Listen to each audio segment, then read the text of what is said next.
We state our views freely and fully, without fear. We treat people who disagree with us with honesty, dignity, and respect. We welcome opportunities to engage those with whom we disagree. We believe all of us have blind spots, and none of us are not worth talking to. We seek to disagree accurately, avoiding exaggeration and stereotypes. We look for common ground where it exists, and, if possible, find ways to work together. We believe that, in disagreements, both sides share and learn. In Braver Angels, neither side is teaching the other or giving feedback on how to think or say things differently. And that is the Braver Angels way. With that, I call this debate to order. The resolution on the table is resolved, my vote doesn't count. Resolved, my vote doesn't count. I am looking for a first speaker in the affirmative. No. Yes. Grace. Grace, are you here? Grace? You have 4 minutes, Grace. Thank you, Mr. Chair. I'm affirmative on the resolution. My vote doesn't count. To be precise, in our current voting system, my vote does not count with the weight it should hold. So let's use the election of U.S. House Representative as an example. 90% of the House races are non-competitive, which means the election results are already set before people start voting. So I think this is not a yes or no question on whether my vote counts. The question should be why my vote doesn't count and how we can improve the situation. So let's start with the why. So numerous flaws in our current voting system undermines the fairness and the representativeness of our democracy. The first one is the elephant in the room, is the partisan gerrymandering, which allows politicians to draw electoral district in a way that favors their own party. Gerrymandered districts often result in uncompetitive races, as they are designed to ensure the dominance of one party, effectively stifling competition and disenfranchising the voters. So I lived in the state of Ohio. It's very likely you heard about the Ohio redistricting saga. So we are on our 5th map since 2021, and all of them are ruled unconstitutional, but we are still using it even in this year's election. So another big reason is the partisan primaries, along with plurality voting.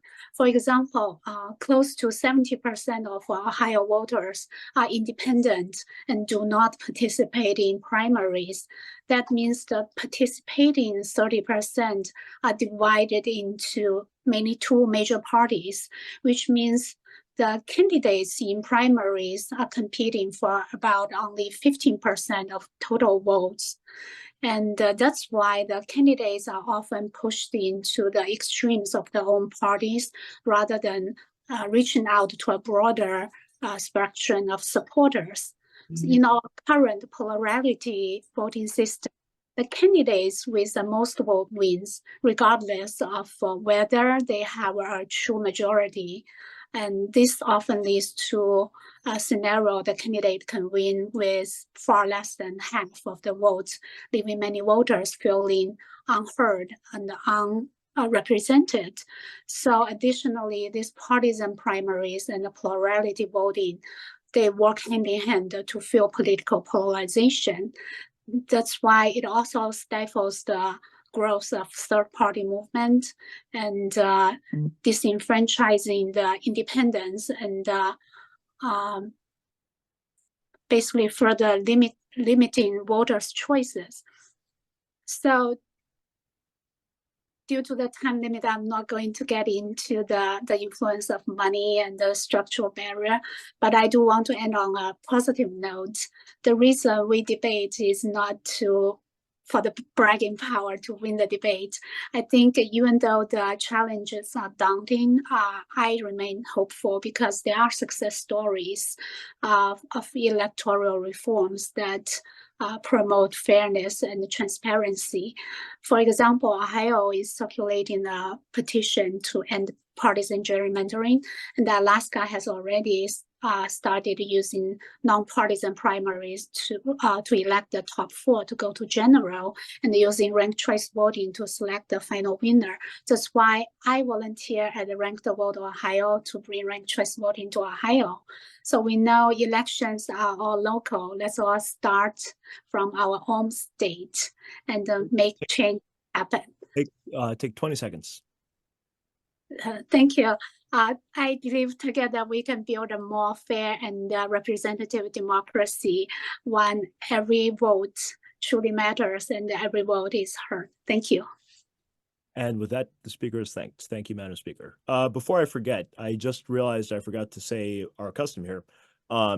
Because we can't really clap on Zoom, one of our traditions has always been that we do jazz hands when we are thanking speakers. So please, everybody give jazz hands to our first speaker here.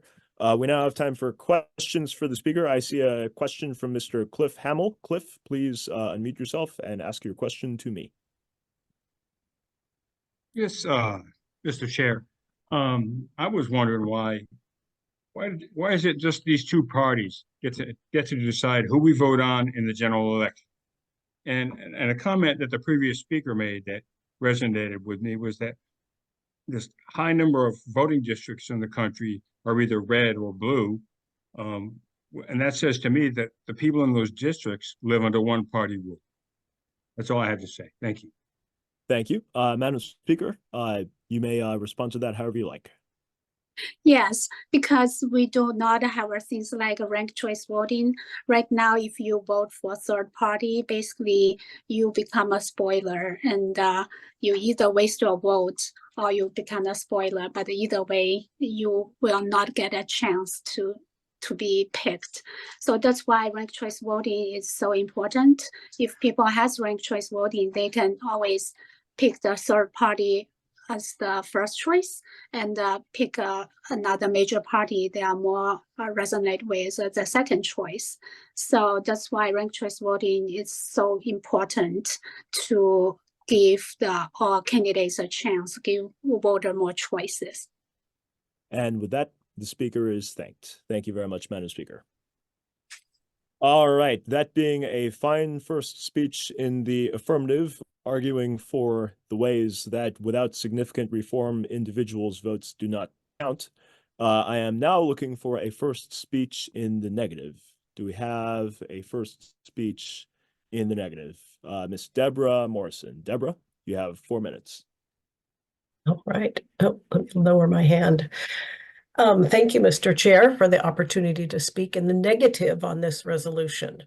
I believe my vote does count, and that's why I voted in nearly every primary, general, and special election since I turned 21 in 1973.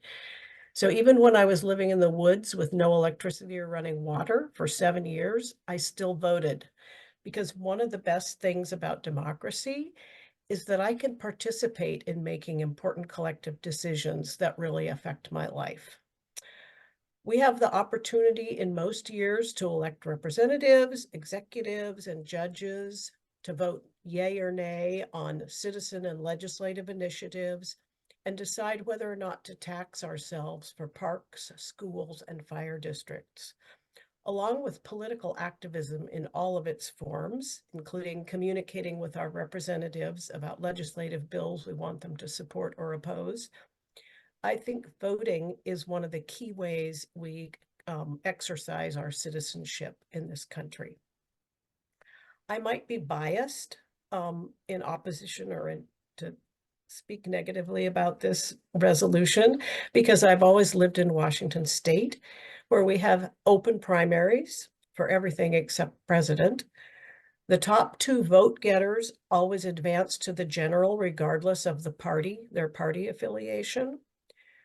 A nonpartisan commission determines legislative districts, And we've had all mail-in voting for years, all of which makes our voting easier and more representative. And, you know, it's not perfect, but we do have a lot of the things that I think people, you know, feel help with voting. You know, it seems like maybe your vote might count most in a local election, but we've had a couple of real close votes in Washington State for governor, where literally a few hundred votes determined who won. And obviously, we all know there's been close elections all over the country for everything, including the presidency. So one of my questions is, if our votes don't count, why have they recounted them so many times? That's a little joke. So I certainly don't always get the outcome I want from elections, but I still believe that my vote counts. I also think there are a lot of reforms we could make to allow our votes to count even more.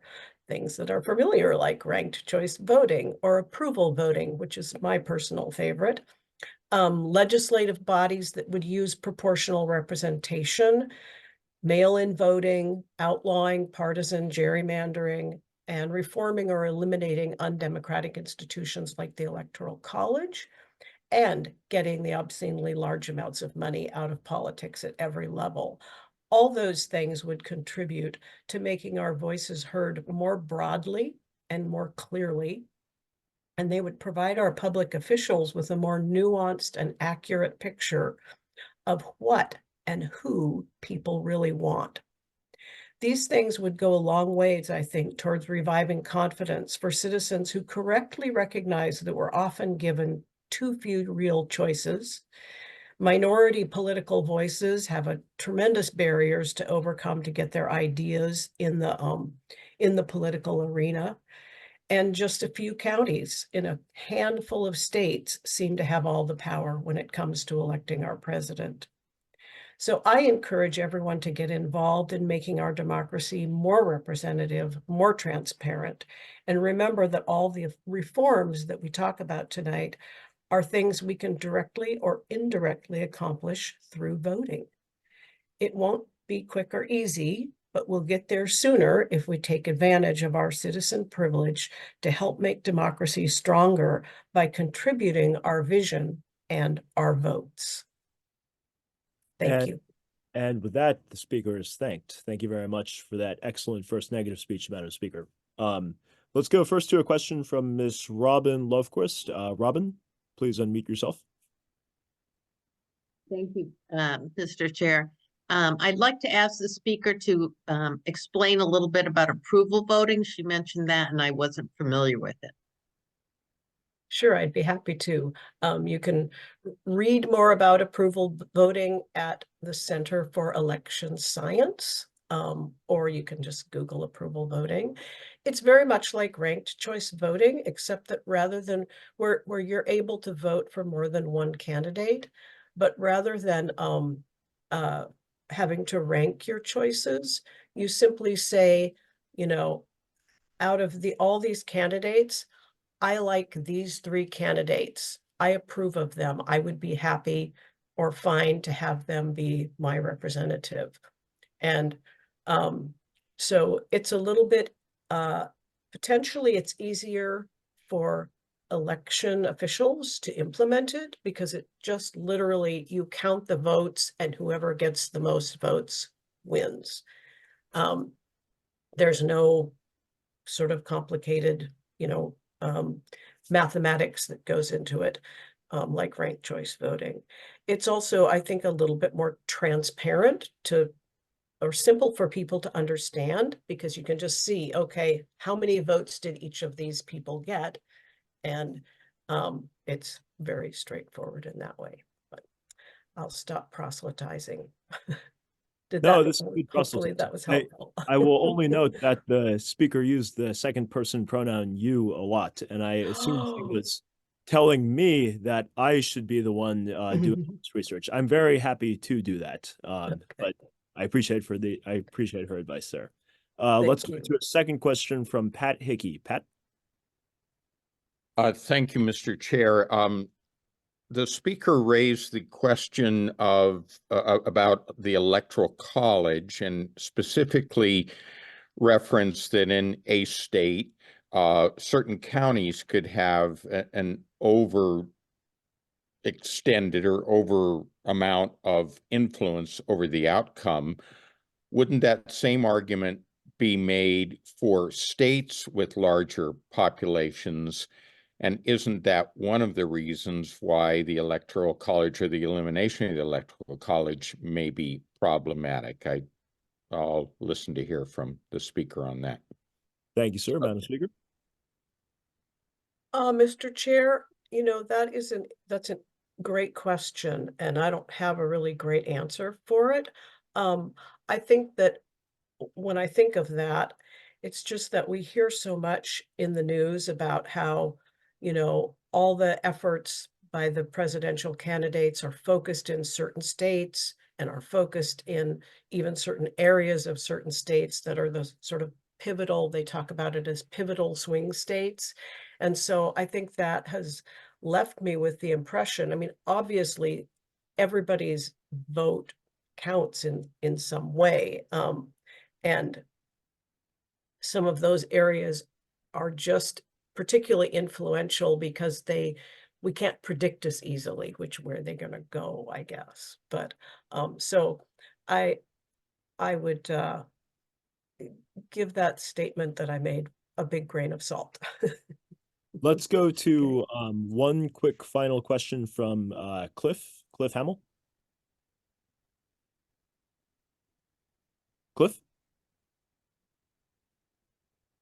Cliff, you are still on mute. Cliff disappeared from my, Yeah. I wonder if he We will go accidentally. instead. Sorry, I thought I had unmuted and I hadn't. I wanted to, Mr. Chair, I'd like to thank the speaker for that. She made some great points. And one of the things I liked about it was I would like to congratulate her for voting in the primaries, because that's where our vote has the greatest effect, simply because fewer people vote in the primaries. And that's a way to control some of the, who we're going to vote for in the general election. That's all. Thank you. Madam Speaker, you are welcome to answer this statement however you like. Yeah, you know, it's one of the reasons that I like ranked choice voting or approval voting is because in primaries, sometimes it's a dizzying array of people that are running. I feel like a lot of folks just go, oh, I just can't deal with a ballot that has 15 people on it. So I'm not going to go at all. I'll let other people sort of do that. And I think that the reforms around ranked choice or approval voting would go a long ways towards making that maybe more of an interesting experience for people, or more satisfying experience for people. And with that, the speaker and her questioners are thanked. Thank you, Ms. Morrison. I heard a couple of questions and statements here about representation in the Electoral College, and I just want to let everybody know that should anybody be interested in speaking about representation questions in the American constitutional system in general, that is very much in order in this debate under the framing of the resolution, and I myself will be interested in hearing speeches on that if anybody is interested in giving them. So with that, I am looking for another speech in the affirmative. Do we have another speech in the affirmative? Mr. Kraus. Thank you, Mr. Speaker. Can you hear me? I can hear you just fine. You have around 4 minutes. Okay, thank you. I just wanted to give a nod to the previous speaker in the affirmative, and I apologize if I'm making any of her points again, but I'm going to go ahead. Thank you, Mr. Chair. Mr. Chair, I rise in favor of the resolution. My vote doesn't count. It doesn't count because I'm not working hard enough to make it count. It doesn't count because I can't get folks to join me in putting a maximum effort into demanding action. Do people think they can just show up on election day, press a button like it's a candy machine, and whoosh, out pops your president? No, we have to make it our business to demand the changes that are needed to make elections matter. How do we do this? First, we need to know the one elected official who is most responsible. Do you know who that is, Mr. Chair? It is the state legislator. How many know who their state legislator is? How many even care? The problem is that we're not demanding that our state legislators do their job. And the irony is, my voice would be truly impactful within that legislative district. Why? Because there are so few voters who pay attention at that level. Now that we know the who, we need to know the what. What changes should we be demanding of our state legislator? I have the answer for you, Mr. Chair, and this is the main point of my argument. It just so happens that yesterday, February 28th, Braver Angels issued a report to the nation, a blueprint for fixing what's wrong with our elections. Anyone can find this report and related info on the Braver Angels website. Mr. Chair, if you were to take a look at this report, you would be amazed at the unity with which red and blue came together to arrive at these solutions. With your permission, I would like to include a link to the specific Braver Angels page. Here are just 4 of the 23 recommendations in no particular order. Number 1, eliminate gerrymandering. Gerrymandering has been around for almost as long as our country itself. But in the 21st century, with the advent of large data models and AI, the gerrymandering process has been supercharged. A politician can now reach down house by house to make sure that they get to pick the voters they favor, instead of the other way around as it should be. So gerrymandering has to go. Number 2, if the state requires that every citizen present a voter ID, which the report advocates, then it should be the duty, the obligation of the state to supply a valid voter ID to every citizen, regardless of their zip code or their ability to pay or walk or sign their name without assistance. Number 3, spend our tax money on something that matters. Demand more polling sites, hire more poll workers. Some people must sometimes travel hours and wait hours to exercise their constitutional right. Others don't. This is a clear imbalance that favors some voters over others. No wonder people are cynical about voting. It is the state's responsibility to fix it, and we need to demand change on this point. Number 4, all candidates should be required to sign a pledge to accept the outcome of their election. Who can make this happen? All of us, if we are willing to put in the effort. We should go to town halls and local debates and ask the candidates this one simple question. How can you, Madam or Mr. Candidate, lend your name to an election that is rigged? If you think an election is a sham, Madam or Mr. Candidate, then you should refuse to take part in it. Otherwise, sign the damn pledge. Mr. Chair, I encourage every citizen to go to the website right after this debate, read the recommendations, and start putting pressure on their state legislator to get them into law. They should make an appointment to go to their office. They should go in a group. They should bring along a member of the media. No one said it would be easy, but only after taking these steps will my vote count. Thank you, Mr. Chair. And with that, the speaker is thanked. Thank you very much, Mr. Speaker. Just from the chair's chair, I do not condone the use of foul language. However, nor do I necessarily condemn it. So thank you for your excellent speech here.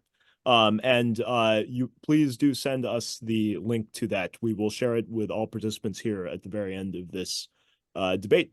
Now, let's go to questions for the speaker. I see a question from Mr. Phil Dutton. Phil, please unmute yourself and ask your question to me. Mr. Dutton, it sounds like there's something wrong with your audio.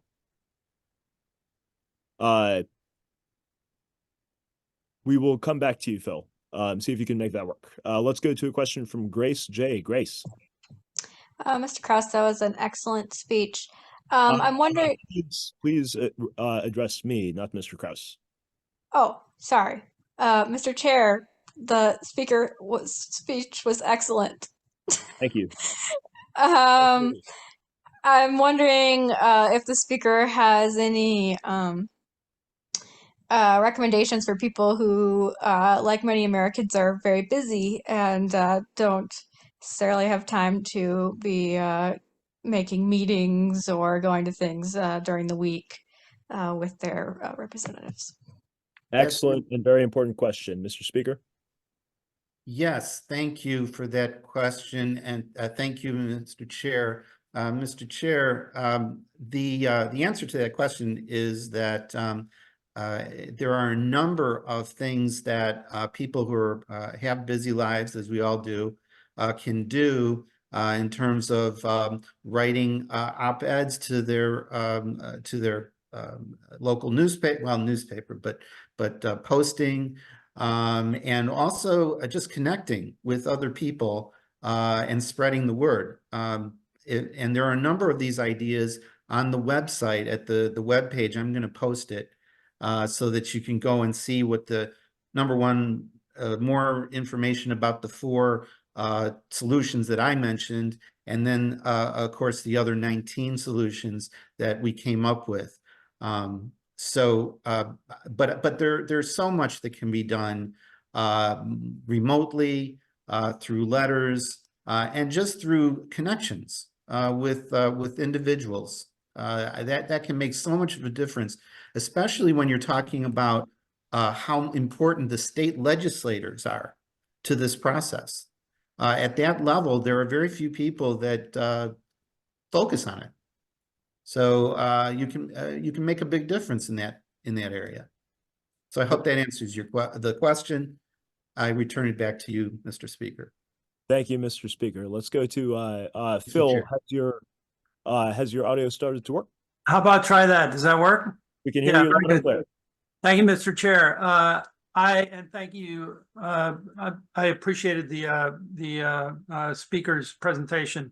I have a question for the speaker, and that is, has the speaker considered what an election might look like if, as I would suspect, a large percentage of the population believes that the election system does need to be changed, and if they followed the directions of the speaker, decided not to vote, but rather sign a petition, what the current election outcomes would look like without all those people voting? Mr. Speaker? Mr. Chair, I thank the questioner for his question.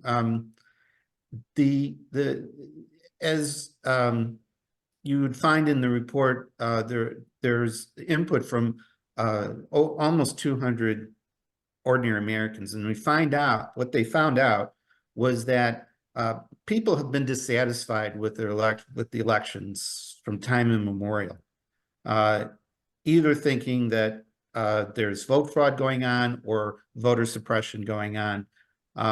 What is different right now is that our leaders have begun to raise issues that perhaps were not raised in the past. That said, I would have to say that even though some of these ideas are relatively simple to implement, I believe that even if politicians and other people would at least acknowledge that there is a possibility for improvement, I believe that more people just on that basis would see that their issues are being acknowledged, and so then they would vote. I would also, again, reflect on state legislators and how important they are in this process. And so while that technically is different than my argument in the affirmative on this point, I do believe that there are situations where your vote can work very quickly, and one of them is at the state legislative level. Let's go to a very, very brief question from our whip, Ed. Ed? Yeah, thank you, Mr. Chair. I'm sure the speaker would agree with me, and we all agree that we don't want challenges to elections that go on endlessly. But on the other hand, I think, would the speaker agree that a candidate has a legitimate right to a certain legal process? For example, to ask for recounts, to ask a judge to review processes? And if so, how would that be affected by a pledge to accept the results, quote unquote? Mr. Speaker? Thank you, Mr. Chair. I appreciate the speaker's question. The pledge that is included in the report is from a group called Team Democracy, which is a partner of Braver Angels. The process of elections doesn't stop on election day. It actually almost starts on election day. and includes all of the necessary recounts and audits and challenges and judicial reviews. All of that is part of the election process. So a pledge to abide by the election process would not impact that whatsoever. It's simply saying that once a candidate and their supporters have exhausted all of the legal all of the legal things, then ultimately they say, okay, we've exhausted all our challenges, and we now accept the. So I hope that answers the question.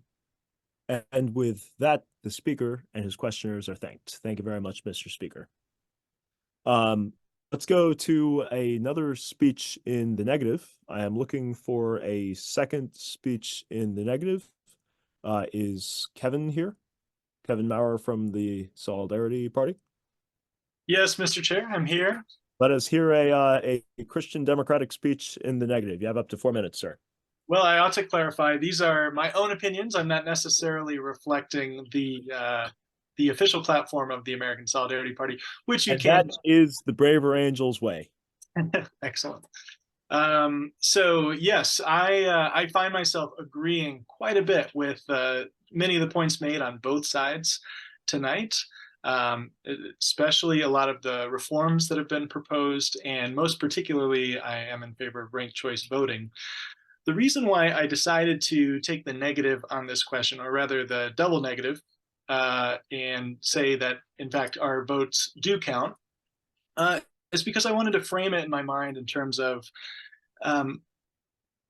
what is our expectation for how our votes ought to count in order for us to affirm that, in fact, they do count.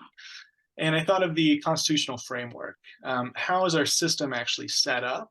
And do our votes count according to that system? And I would say yes, our votes count according to the intentions of our system. It could be better, and that's why, of course, I support a lot of the reforms that have been discussed tonight. But when we look at the way that our system is set up, it's a federalist system, and we've been conditioned. Mostly by corporate media, but a lot of other kind of centralizing forces in our society, cultural forces, political forces, economic forces that make us always kind of focus on the national situation. We're very fixated on what's going on nationally, and we're especially very fixated on the presidential election. But as a lot of people have pointed out in this debate thus far, it's the local elections where we both have the most power and, according to our system, are supposed to have the most power. And so, for example, if somebody felt that their vote doesn't count, that the votes aren't being counted fairly, you could vote for a county clerk that you think would do a better job counting the vote. Or if you are opposed to gerrymandering, you could either get a ballot initiative in some states, or you could vote for legislators who would support such a policy. I'm reminded of a particular incident which occurred in your state of residence, Mr. Chair. In the 2017 election in Virginia, there was a single state house district that determined the majority, which party would have the majority of the state house. And that district saw a tie vote. So if one person had either shown up or not shown up or voted differently on that election day, that would have changed the majority of the House of the Assembly of Delegates in Virginia for the next 2 years. So you see that more often in local elections where your vote truly does count, not in an abstract way, but sometimes even one individual person's vote counts quite a bit. So with that, Mr. Chair, I yield my time. And with that, particularly interesting anecdote, the speaker is thanked. Thank you, Mr. Speaker. Let's go to questions for the speaker. Questions for the speaker. Oh, I just have a quick thing that is semi-related both to the speaker's speech and to something that was said earlier.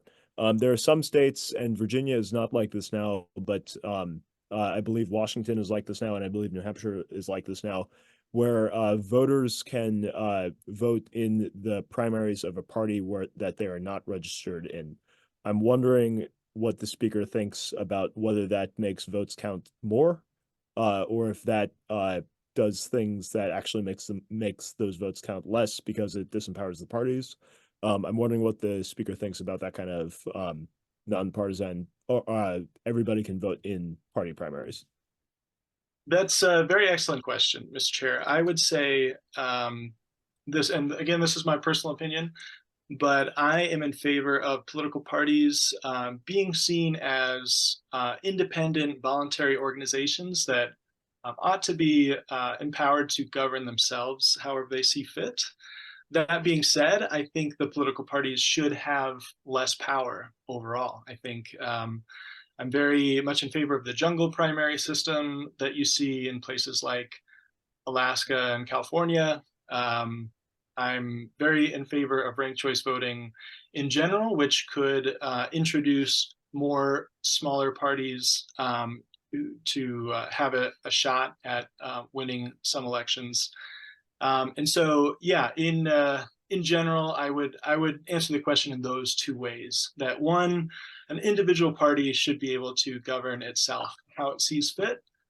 But on the other hand, I think that individual party should have less power.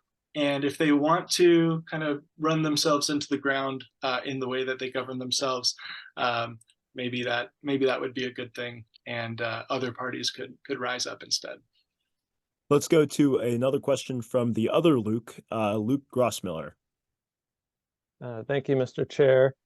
The speaker got me thinking, and I wanted to ask him a question about the significance of his vote on the bigger levels. If both parties are more or less controlled by large corporate donors, does your vote really matter if they're not going to represent you? Mr. Chair, I think it's an excellent question. This is a problem, and this is something that needs to be reformed.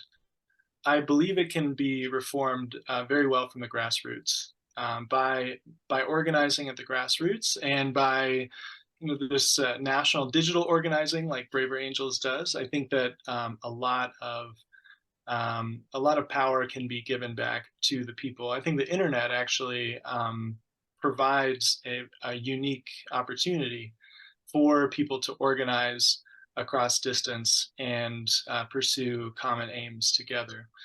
And so absolutely, it's a concern, it's an issue. I think winning hearts and minds through making good arguments and coming together and voluntary organizations. The American Solidarity Party, if I can just tie it back to kind of our ideology, we think there's a very strong role for civil society to play.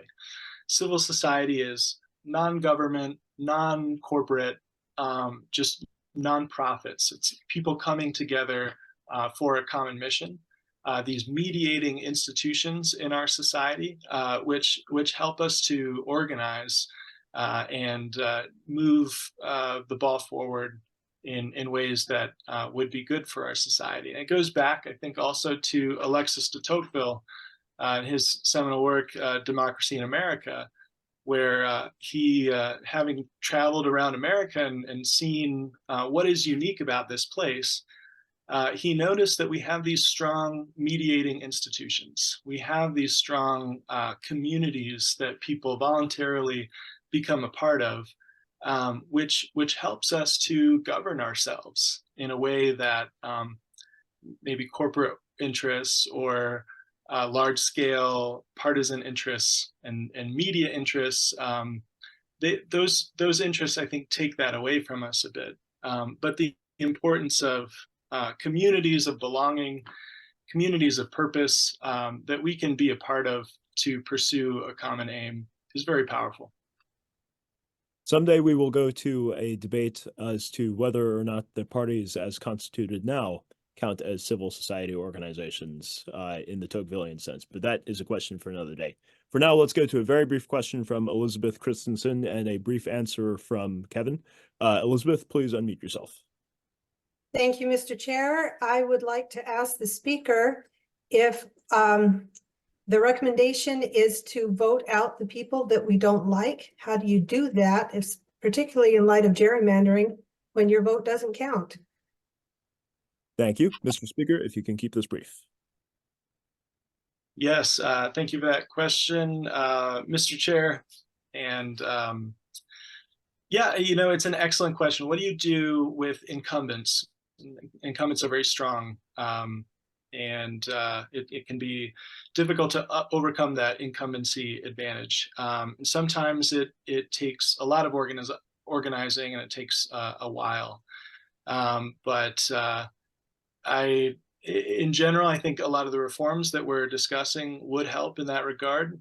But yeah, some things that need to be accomplished in our democracy are not easy necessarily. Incumbents do sometimes get voted out of office. And so I think we just continue fighting the good fight. And with that, the speaker and his questioners are thanked. Thank you all here. I am now looking for a speech in the affirmative. Do we have a speaker in the affirmative? Let us go to Miss Barbara Brown. Barbara, please unmute yourself. You have up to 4 minutes. Thank you, Mr. Chairman. I think I'm almost speaking for my daughter and her 30-something friends who say to me, Mom, why should I go and vote when neither of the people on the ballot are people that are acceptable leaders to me? And they're feeling that it's not broken just at the electoral process, but at the candidate selection process, at the very raw bones of it. That and they asked me, well, why are the parties giving us people who none of us think are leaders? I mean, you may have seen the No Labels polls that show over 60% of Americans are just horrified by a Trump-Biden rematch, right? And yet we've got that. Our primary process is very badly broken. So we go to Nevada where Nikki Haley can't even meet none of the above. We go to Michigan where Uncommitted is making a strong showing. And what we're hearing across the board is people are telling us that the folks that our two political parties are putting up, even regardless of the gerrymander, even where districts are not gerrymandered, they're giving us candidates that nobody wants. This is a severe problem.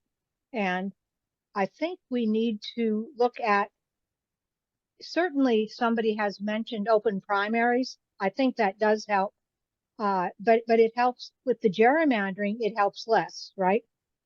And it gets to the point where the money doesn't come in anymore at the general election now. It's coming in at a primary. And so we've had cases recently where somebody has dared to break with the party leadership, and they've brought in money to the incumbents who probably were representing their constituents, and the party leadership has brought in money to mount a campaign against them because they're not towing the mark, right? This requirement that the party members, after they're elected, speak with one party voice rather than representing their constituents is becoming a national horror. It really is. So I'm thinking that what do we do to offer these younger people real options? to have folks show up on the ballot who they would view as somebody fit to lead, even at the local level. We're finding in Wisconsin problems at the local levels of corruption coming in terms of national money on state offices. So we've even gotten that to the point where they're not clean anymore. And how can my vote count if there's nobody on that ballot that I would be willing to actually put a markup for? Certainly the ranked choice voting, personally, I would like to see, if I could make one change, it would be that none of the above has to be on every single ballot for every single position. Ms. And Brown, if you can't 30 get, seconds. 30 seconds. and if you, oh, thank you. If you can't get half the people preferring you to none of the above, you can't run again. You're done, right? So if we had one change, it would be to take those none of the above, those uncommitted, and to really make that even more of a policy than the ranked choice, right? Being able to say no to the person that the party puts up in front of us is something that I think Americans are more and more demanding. Thank you. Thank you very much, Madam Speaker. I will only say that I am now terrified to run for anything under such a system where if I get less votes than none of the above, I would never be allowed to run for anything again. And perhaps that would be But no, just for that office. Sorry, let me, just for that office. You can run for dog catcher, Luke. Well, I would prefer to get elected, or I would prefer to get appointed dog catcher, because I think you're right. I don't think I could get elected dog catcher. Let's go to questions for the speaker. Do we have questions for the speaker? Are there any questions for the speaker? Let's go to one from Deborah. Deborah.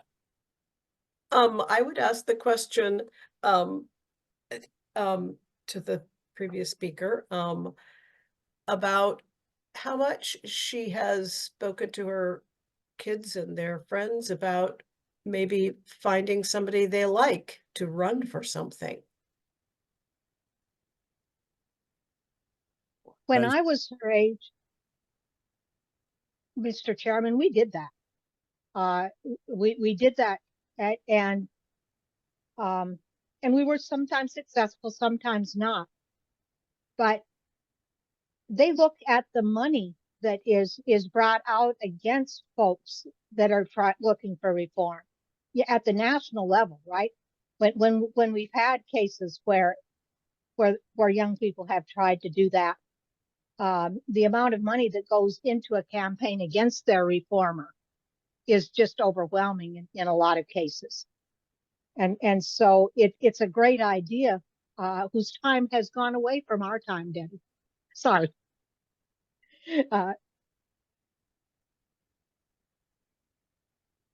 Let's go to a follow-up question from Vinay. Vinay, please unmute yourself. Thank you, Mr. Chair. I have a question, a variation on the last question. Is if the speaker's asked her daughter and her friends if, well, obviously they're disillusioned with electoral politics itself and being involved directly either as a candidate or, you know, choosing someone, but have they been involved in election reform movements, and especially given that they are now winning at a very, very rapid pace? Excellent question, Madam Speaker. Excellent question. And the answer is, as far as I'm aware, they haven't. And I would love to be able to ask them why, although I suspect that they would say that there's so much money in keeping the system as it is. We've had things so gerrymandered, right? That in a lot of cases, the local election reform is now impossible because it would involve people basically losing their power. And so I think they're just so depressed and disillusioned with where the system is that they don't think reform has a chance. And with that, the speaker and her questioners are thanked. Thank you very much, Madam Speaker. Thank you. I will look forward to seeing you in Wisconsin this summer during the Summer of the Three conventions as well. Let's go to a third speech in the negative. I am looking for a speaker in the negative. Do we have a speaker in the negative? Let's go to Vinay. Vinay, you have up to 4 minutes. Yeah. Hang on. Sorry, let me just find my notes here. Okay. Sorry. Thank you, Mr. Chair. So I'm going to take a extremely subtle position here, one that could have really argued for either side. In my heart, I'm an organizer. So as an organizer, I believe that we need to take every single opportunity that exists to exercise our collective power. And for me, voting is an exercise of power, albeit a limited one. So to that extent, voting does count because it is an exercise of power. To say that it has no effect at all would just be factually wrong, right? Like, I think it does have an impact. However, I think that the mistake that we often make, and this is where I'm willing to heavily acknowledge the other side here, is that we make the mistake of thinking that voting equals democracy, right? And that's an entirely different thing to saying that voting is an exercise of power, or even of limited power. So, and unfortunately, voting does not equal democracy. And this is what I would like to talk about a little bit for a bit to make this distinction, right? Is that if democracy means rule by the people, for reasons that have been discussed tonight, we simply can't be said to have that, right? And this isn't just an American problem, by the way. This is increasingly a global problem. In Australia, it's a problem. Around the world, it's a problem where countries that were said to be democracies and claimed to be democracies are not democracies anymore. And it's the same kind of thing that's taking their place. And the reality is that we are living in a rule by oligarchy, right? It's domination by money, domination by lobbyists, domination by giant corporate interests, often global in nature. Often it's the same companies that are playing the same role in the United States and around the world, right? So, and I want to give, the question is, how did we get there, right? There's lots and lots of ways in which we got there, but a friend of mine, so I live in Washington, D.C., and a friend of mine who worked on Capitol Hill gave me a really subtle example of a very insidious influence, right, which was powerful. He told me that the story of the Congressional Research Service, and this was an organization that existed until the mid-90s to provide nonpartisan research to anyone who needed, any staffers or any legislators who needed research done.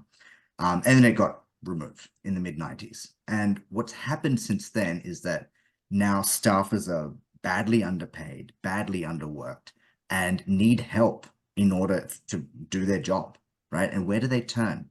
They turn to lobbyists, right? The lobbyists aren't, like, we often imagine lobbyists as these people coming in and bribing, and which they are, right? But often the help is much more insidious. They'll just come and provide intellectual and technical expertise that isn't being provided anywhere else, and they're willing to offer it.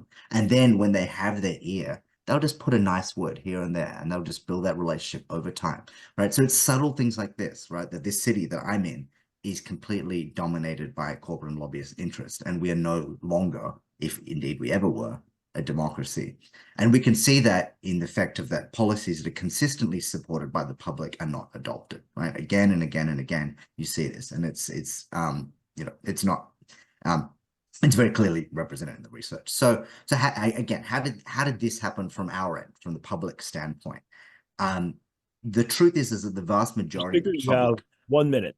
Okay, the vast majority of the public are not politically organized, right? And politics is dominated by the most divisive voices, the voices that benefit, and they benefit and fundraise more and drive up turnout when there's more gridlock, right? So how do we turn this voting into an actual democracy? Two ways, right? The first is obviously sensible election reform that's been mentioned tonight, like open primaries, proportional representation, and of course, ranked choice voting. But something that hasn't only just been mentioned tonight is local participatory democracy. Now, the local has been mentioned a few times tonight, but I want to specifically talk about participatory democracy, right? Local community is how you counterbalance massive corporate interests, right? And when every voice is able to participate at that local level, we have the power to actually make voting useful and turn it into actual democracy. And with that, the speaker is thanked. Thank you very much, Mr. Speaker. Let's go to questions for the speaker first, however. Let's go to a question from Gail. Gail. Thank you, Mr. Chair. This is my first time to ask a question. I've been to some debates, but so bear with me. Please make sure to ask the question to me. To you, yes, yes. Mr. Chair, I'd be interested in knowing if the speaker could explain more about ranked choice voting as it relates to the Electoral College, and if Australia has the Electoral College, or if ranked choice voting would work better with a popular vote. Thank you. Interesting question. Mr. Speaker, what do you think about this? So first, thank you, Mr. Speaker, and I appreciate the question. Australia does not have the Electoral College, in fact, because we have a parliamentary system where the Prime Minister is just a member of our House of Representatives.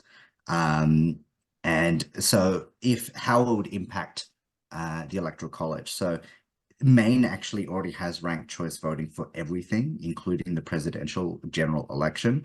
So what that means is that when they go to vote, whoever wins their ranked choice election is assigned their electors, right? So if you win a ranked choice election, a presidential candidate, then it just affects how the electors win. But once they won, right, then they just go towards the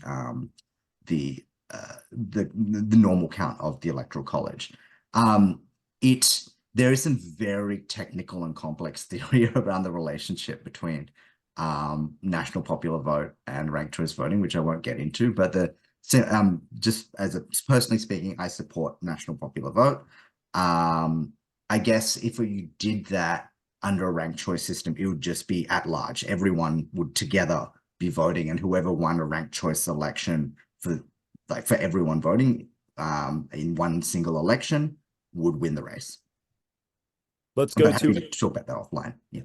Let's go to a second question from Don Kraus. Don. Thank you, Mr. Chair. I have a question for the speaker. Following on the National Popular Vote Compact, I'm certainly a proponent of it, but my understanding of the way that it works is that you would not have to change the Constitution, because each state can decide for themselves how to choose their electors. My question is this, though. In order to be able to use ranked choice voting in a presidential level, would you not have to make a change? Can you describe can the speaker describe how that would work? How would ranked choice voting, assuming you had a national popular vote, how would ranked choice voting be implemented at a federal level? Don, I don't have a national popular vote. Okay, so if I understand, sorry.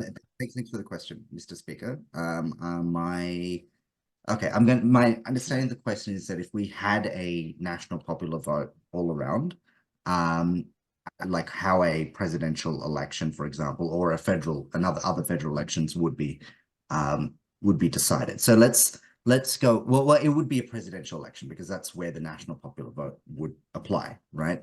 So it would be someone in Ohio voting for president. They would have the same ballot as someone in Florida, as someone in Virginia. You'd all have one ballot, and if it was ranked choice was in place, then you'd rank your candidates. Let's say Jill Stein, Cornel West, Joe Biden, Donald Trump, Nikki Haley, whoever's on the ballot. Everyone would have the same ballot across the country, right? And it would be tallied together. That's the point. It wouldn't be tallied state by state. It would need to be tallied together, right? So it would just be like one gigantic election.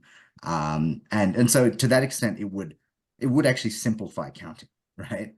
And you'd have to centralize the counting, but it wouldn't pose a problem. The reason we don't spend a lot of time thinking about it is because the NPV is still a while away, right? There's still a couple of major hurdles. So there has been, as I mentioned, there's been some complex theory written about the relationship between the two, but I don't see it as immediately a practical thing that's going to happen. Let's go to a final question from Barbara. If Barbara, you can keep it a little bit brief. Is that okay? Sure. So the speaker mentioned an oligarchy, I agree. And he mentioned the lobbyist corruptions in Washington. And we, at least in Wisconsin, we're seeing that all the way down even to the county level right now. So given this oligarchy with the level of corruption, how would you recommend even starting reforms that would let your votes count? Because my vote doesn't count right now in a lot of districts. Where do we start? I appreciate the question, Mr. Chair, and I would say to look at the election reform movement. The election reform movement is winning, right? And this is a beautiful. I've been in politics for many years, 15 years, and often politics you're losing, right? But this movement is winning. Ranked choice, for example, it's just one reform, but they've of the last 30 ballot measures, they've won 28, right? This year, it's potentially up to 7 statewide adoptions. Statewide, not just cities, statewide. So this is going to be a massive year for it. There won't be 7, but that's how many are being considered. There's 30 cities that are tracking it. So now more than ever, like the momentum is there, right? So I would say, and you know, even if it isn't your top reform, ranked choice vote, that's okay, right? There's a lot of good reforms out there. This has got momentum right now, and I would jump on this. I would jump on this, and then we win this, and we begin to exercise our democratic muscle. We begin to become great organizers. We begin to become powerful communities on the ground. This is already happening, right? And this is how we break that the apathy that was spoken about earlier, right? By winning, right? And we can win this because we already have been. We'll continue to win this, right? And then we can continue to exercise more and more power until we actually live in a democracy. And with that, the speaker from Down Under is thanked. Thank you very much, Mr. Speaker. I am now looking for another speech in the affirmative. Do we have anybody who is interested in speaking in the affirmative on this resolution that their vote does not count? Do we have an interested speech in the affirmative? Let's go to Mr. Falk. Alan. Thank you, Mr. Chair. I've been debating whether or not I really want to raise my hand because so many interesting ideas have passed through here. I could make a list of 15 things that I'd like to speak about. The first one was that I wrote to the whip was that I've been ruminating on this very recently, and it kind of dawned on me that having an electoral college means that my vote isn't a vote, it's a proxy, and I'm giving my vote to someone else to vote. And while there's benefits to that, it makes me feel more removed from me thinking that my vote has value or impact or whatever. And then you lay on top of that the electoral college, which basically today is set up in such a way that 2 or 3 or 4 states of the union essentially control most of the votes in the electoral college. So, you know, what happens to the other, 40 or 50 of them, depending on which candidate is figuring out how many states we have. So at that kind of proxy thing is like, well, how do you get around that? I have no idea how to get around that other than a comment to the effect of the discussion I had with my grandson some years ago. He wanted to have third parties get elected. And I said, well, okay, get enough people to vote for him. And if you do, you still only have that third party becoming the second party who runs against the other party, or as many people call it today, the uni party. And the uni party of Dems and Reps is going to fight that tooth and nail. So I think, very small chance of that. One thought that crossed my mind was, okay, well, why don't we look at reconstituting the entire country as parliamentary? As I understand it, or as it looks to me, look at Great Britain or something like that, you'd have 15 different parties in the parliament, and each has a proportional number of seats to the number of votes they get. And there you are, ranked choice voting or anything like that would fit right into it. So that's just part of my soapbox there. Item about gerrymandering. I cannot understand how any sensible electorate or populace or country can put the assignment of voting districts into the hands of the people that are getting those votes. Okay, that, you know, that's IQ in the single digits. You should never give that kind of power to the people who benefit the most from it. So want to chew on that one for a while, please. One side note, which I've tossed into most of these discussions with Braver Angels, is my story from about, I guess it's probably about 5 or 6 years ago now, almost 7. When Trump came down the golden elevator, I was one of the only people to say, yeah, he's got a chance of winning. And people look at me like I was crazy. And then, you know, right up until election night morning, nobody agreed with me. And later in the morning, they had to. At that time, the Congress was held in positive light or approval ratings that barely got into double digits. 10 or 15% approval rating from the general populace, that was good news. But 90 or 95% of them always got reelected. So if your approval rating is 15%, 95% you get reelected, the problem is not with the people running for office, it's the people voting for those people. I don't know how to fix that. It's like, okay, let's go re-educate 100 million people. Mr. Speaker, you have 30 seconds. Okay. So I mentioned the parliamentary thing.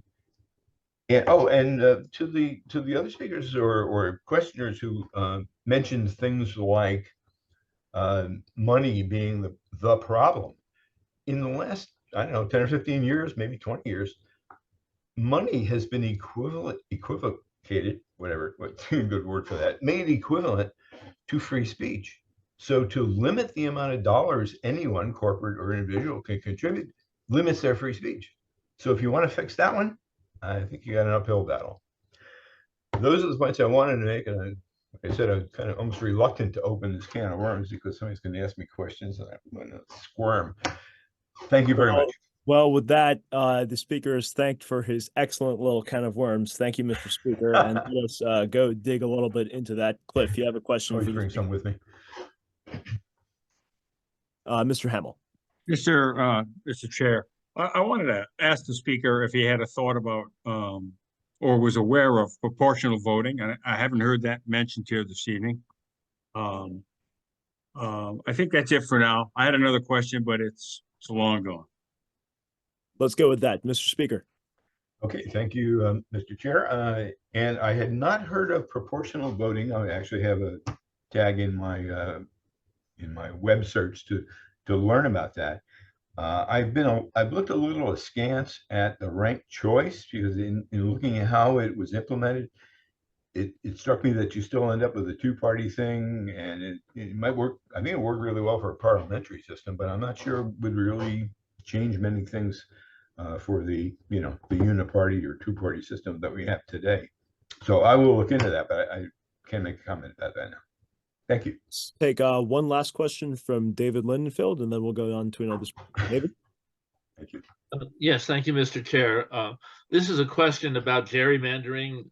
I think we need to add a level of complication to it, when it comes to legislative redistricting based on race, something that we've experienced here in Louisiana and throughout the South. This is court-ordered redistricting, where it said that for African Americans to be properly represented, they need to have districts that approximate their share of the population. This sounds good in theory, but what it means in practice is that African Americans are not concentrated in any one area, and as a result, you have these snake-like districts that extend from New Orleans to Baton Rouge, for example, and other things like that, which to all appearances looks like gerrymandering. So what do you do about that? Mr. Falk. Thanks to the speaker, very good question. I was going to mention something about that in the context of that when you get into trying to solve that kind of gerrymandering problem, I think you just open up a lot more problems. The racial vote, it's very analogous to me of how do you redistrict so that you have, my Democrat voters are going to vote for me, or the other guy's Republican voters are going to vote for him. And there's going to be all kinds of pressure to make that happen. One of my brainstorm things, which is probably very impossible to implement, is my dream state here would be that districts would be laid out using a computer algorithm, which would be implemented and analyzed by a senior year high school math club, who would essentially divide up the voting population of their state into hexagonal regions. So you'd tessellate the whole state with hexagonal regions and then change the shape a little bit so they all have roughly the same head count population in each one. So it wouldn't matter where they are in the state, but you couldn't stretch them so far as to say, well, this hexagon is going to be that wide because we want to get these people in. They'd all have to nestle together. It's a weird idea and probably never work, but I think you have to go to something in that direction where it's just X number of people per square mile, and you say, okay, these people are in one district, the ones next to it are in another, and you ignore race and demographics or whatever, and political party. So thank you. Great question. I've thought about the answer, but I don't think that's going to reconcile itself in my lifetime. Mr. Speaker, we will look forward to your further reconciled answers at many future debates. Thank you for I will bring them with me. Thank you. You're warned. The speaker is thanked. I am now looking for another speech in the negative. I'm looking for a speaker in the negative. Let's go to Mr. Richard Davies. Richard? Please unmute yourself, Richard. Thank you, Mr. Speaker.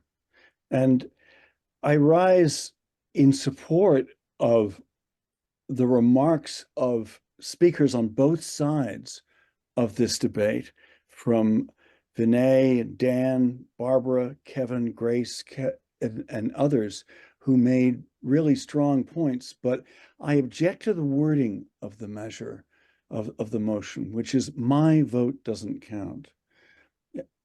I think that we have spent too much time thinking about me and not enough time thinking about we.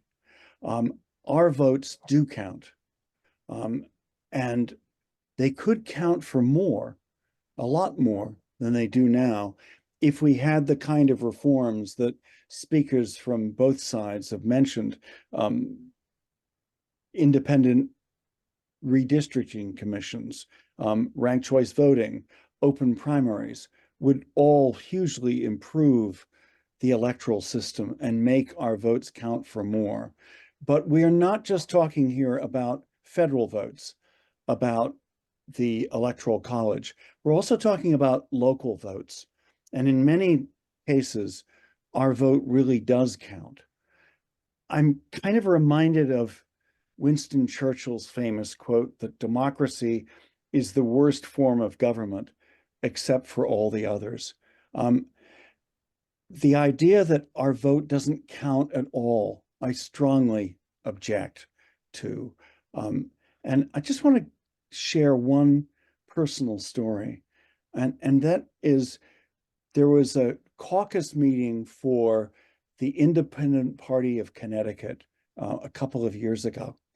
And I was kind of, I'm registered independent, and I was able to go to the caucus meeting.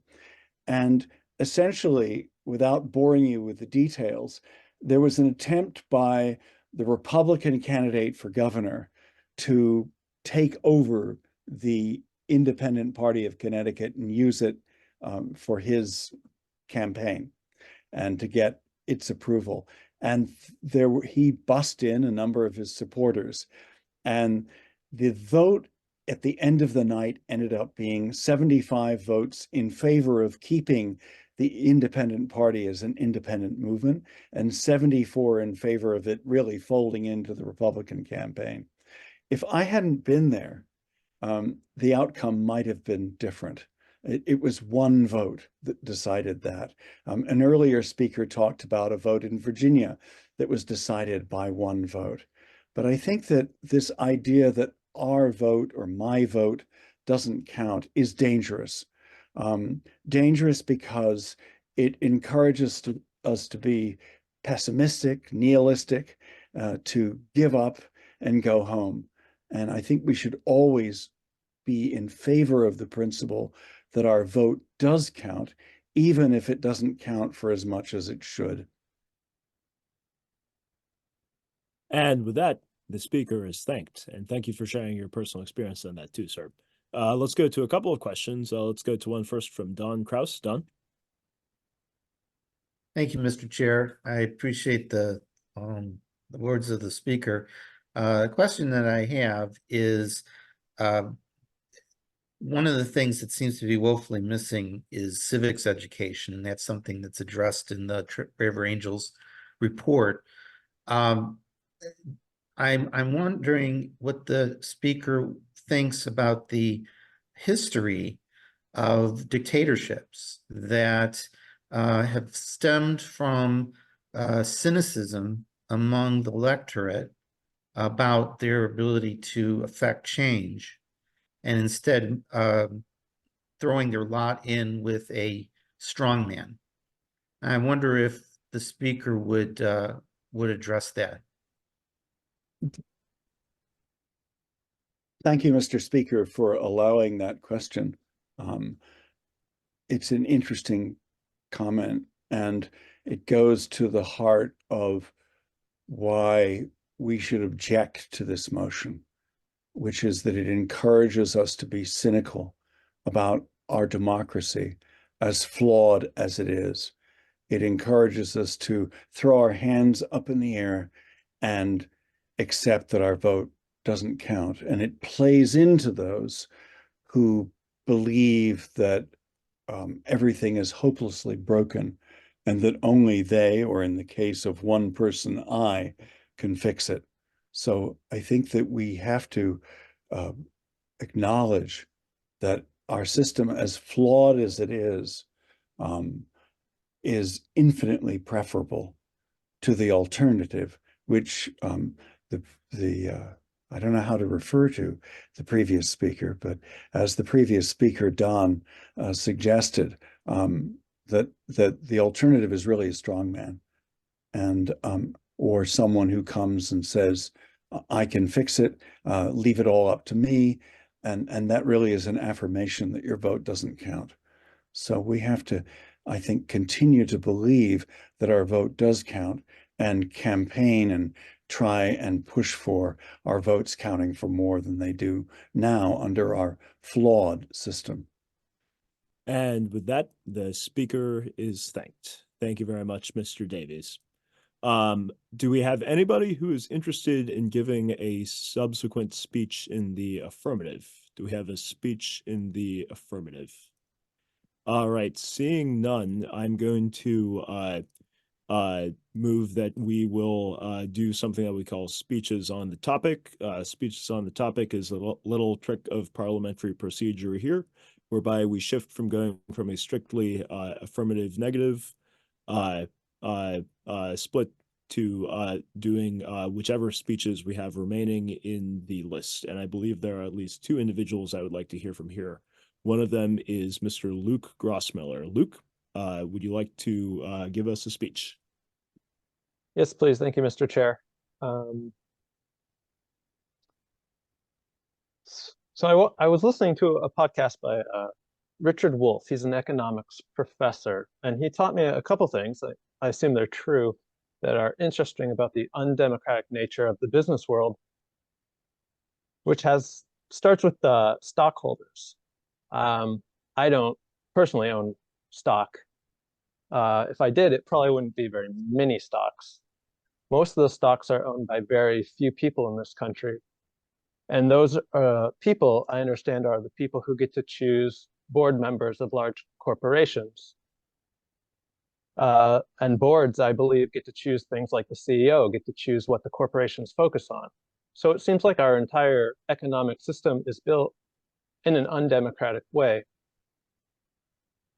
So given that, I think you can't separate politics and economics, nor many other things, I think we should assume that it's true that our vote supports, in some way, the current economic system and works as a sort of complicit kind of cover-up for a sham of democracy.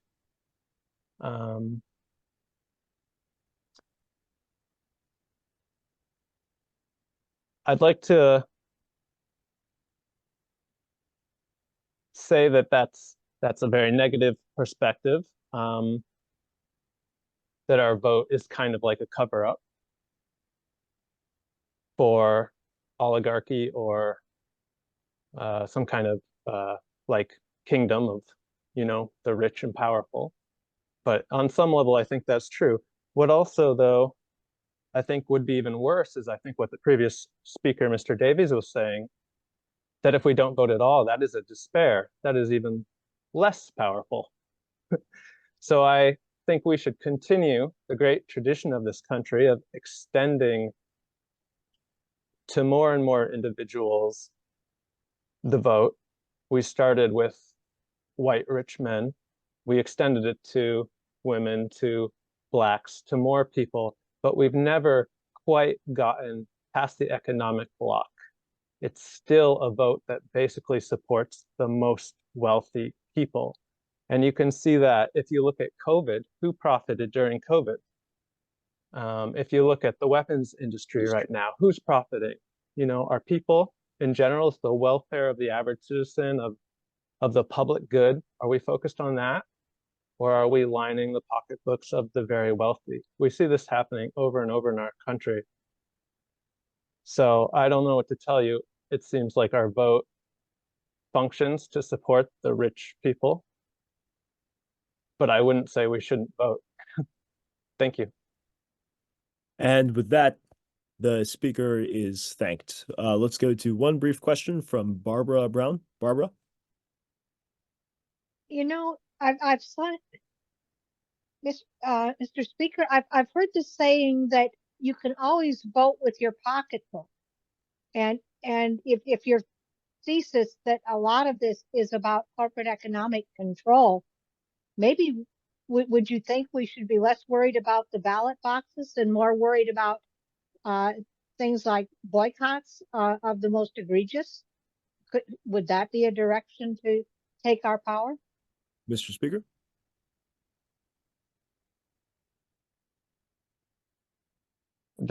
I would agree with the person who asked the question that is a potential. There are a lot of other potentials. Many have been named in this discussion tonight. And I also want to add a personal story.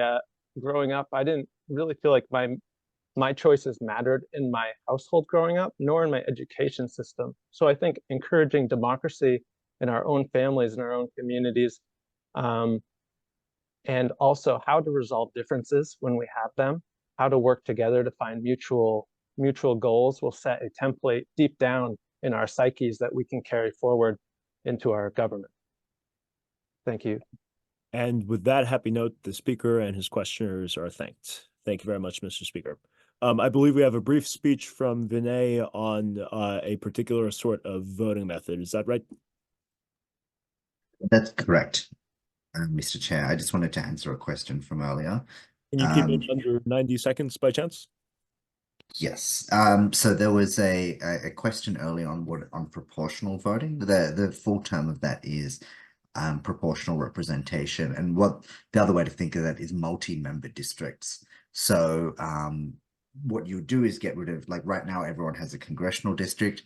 Under a proportional representation system, you would just get rid of all those districts and like you would vote at large. I say like all of New York instead of however, like I don't know, I'm guessing 35 congressional districts.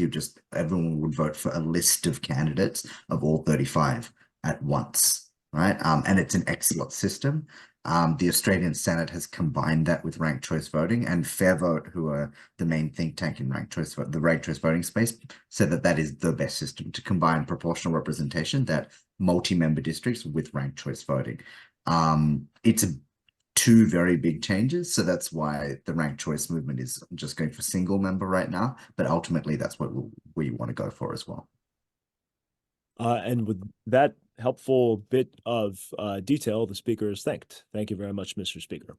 I'm looking for a final speech, and I would like to invite our friend from the Forward Party to give us a final speech on the topic. Mr. Shinners. Mr. Chair, thank you very much for giving me this time to speak. And I would also like to thank all of the speakers who spoke before me, because everybody provided great, not just perspective, but great passion and great care about this, which I think is important because of how important the vote is to who we are as a people, as a collective nation who views itself as being one of self-government. I do want to say, as we heard before, that I'm speaking on my own behalf, not as a well, as a member of the Forward Party, but not as a spokesperson for the Forward Party in this. And I would definitely agree with the affirmative stance when people said that our votes don't count as much as they should, which is why I'm definitely in favor of a lot of the election reforms mentioned before. I also agree with a lot of what was said by those who argued before me in the negative, which is the stance that I am taking and that I strongly agree with. And many of the points that they made are ones that I would have made had I spoken earlier. So I want to say something a little bit different in support of my position. Democracy is a practice. It's not limited to those moments of voting, much like you wouldn't argue that your schooling or your education is just about the moments of testing. It's not just about the mechanical outcomes of the individual votes, but it's about the culture of democracy that comes up and is demonstrated through the voting process.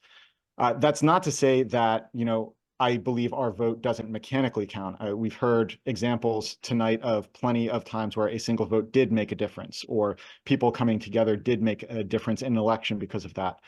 We are seeing in a lot of the ballot initiatives and referendums that are happening, the popular will overriding the will of legislations who are not looking to represent the will of the people, but rather push forward the will of special interest groups. We also can look at the over 500,000 elected offices in this country. We tend to get so wrapped up in the presidential, in the congressional, that we lose sight of the fact that many times your mayor has more of an impact on your day-to-day life than those positions do. Many of those offices are nonpartisan, so they are not gerrymandered, they are not driven by a party structure like some of those higher offices are. And if we lose sight of those local elections, it's easy for us to forget how much power we can have on the self-determination that we are guaranteed by being born into this country. These places can also enact some of these reforms that increase the power of our vote. Look at Utah. I know we've got some people from Utah here tonight, where a lot of localities are implementing ranked choice voting trials. Near and dear to my heart, as somebody who worked on Andrew Yang's campaign, is all of the smaller municipalities that are running UBI trials on the local level. So there's certainly a mechanical means of enacting reforms in these races. But as a cultural phenomenon, voting, I think, also has a lot of weight to it. It's a practice that becomes a habit. One of the most interesting facts that I learned is the closer a presidential election is to being after your 18th birthday, the more likely you are to be a lifelong voter. So if you are born in an election year and you turn, or not in an election year, but if you turn 18 in October of an election year, you get excited about voting, you're an adult now. It's like getting your driver's license. It becomes a habit. And this is something that culturally is important, that we view voting and democracy as something that's real. It's a demonstration of our dedication to voting and democracy. It's almost a ritual if we view our democracy in kind of religious or semi-religious terms, which you don't have to do, but it's one way to look at it. Certainly absent outcomes that can be affected, these rituals become empty. But if we give up the ritual, then we also give up any hope that we ever have of affecting change through this way. It's a community tool. I grew up in Monmouth County, so the first time I voted for president, I was the only one who voted for a third-party candidate. But even in a place like Washington, D.C., you still have 5 to 15% of the people voting for the minority party. That means that if you live there and feel like there is no community for your views, you see when the voting happens that there actually is 15% of your fellow residents share your beliefs and voted for the same candidate as you. It creates that community there. And also, it's a very important communication tool. Even if you're not in the winning side, you can still make a statement with your vote. We saw this in the Michigan primary, where the uncommitted vote took 100,000 votes. And now, there are many reasons why people voted for uncommitted, from a protest vote over the situation in Gaza to just not being happy with President Biden as the Democrats' nominee there. But it was covered heavily and sent a message to people that our vote can communicate something to those in power. So let's not forget that voting doesn't just have the mechanical outcomes, but it also has cultural outcomes that are really important in this country. And with that, Mr. Speaker, thank you for the time. Or Mr. Chair, thank you for the time. And with that, the speaker is thanked. I will just close this out on one very quick question for the speaker. The speaker mentioned a fascinating dynamic where if people's voting habits are predictably increased if there's a presidential election right after their 18th birthday. Does the speaker believe that perhaps a way to increase voter turnout over the many decades yet to come might be to implement pro-natalist policies specifically aligned such that we have more Americans born right on election years, or right such that their 18th birthdays line up with election years, and you have a baby boom every 4 years, and thus have a larger number of voters? Would that be, I know that's a Rube Goldberg machine, but theoretically, if we could make that work, if we could get a bipartisan baby boom election years bill passed through Congress, would that be something worth our time? I'm a little wary about letting the government into our bedrooms, Mr. Chair. So I'm going to end on that slightly cheeky note.